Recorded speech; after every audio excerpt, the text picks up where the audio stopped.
Hello বন্ধুরা, একদিন রাস্তা দিয়ে এক দম্পতি যাচ্ছিল। হঠাৎ করে দেখে এক হিমড়ি তার বাচ্চাটাকে আঘাত করছে। এত জোরে জোরে আঘাত করছে তা তারা সহ্য করতে না পেরে সেখান থেকে তারা তাকে নিয়ে আসে।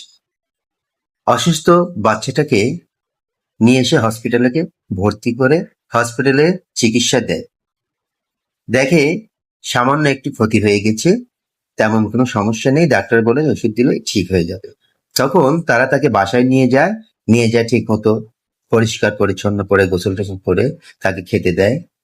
সে খায় ঠিকই, কিন্তু সে তার দুর্বলতা যায় না, সে শুধু শুয়ে থাকে।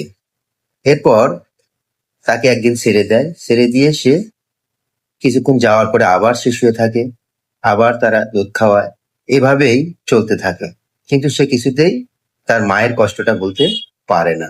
বাচ্চা হরিণটি কি যেন তার মনে একটা কষ্ট, তাই তারা চিন্তা করে তাদেরকে সময় দিতে হবে। তারা নিজেরা খাওয়ায়, এভাবে তারা বিভিন্ন জায়গায় ঘুরে বেড়ায়, তাদেরকে নিয়ে যায়, হরিণকে নিয়ে যায়, বাচ্চা হরিণটাকে নিয়ে যায়। এভাবে তাদের মধ্যে একটা সুন্দর সম্পর্ক গড়ে ওঠে। একটা পর্যায়ে সে সুস্থ হয়।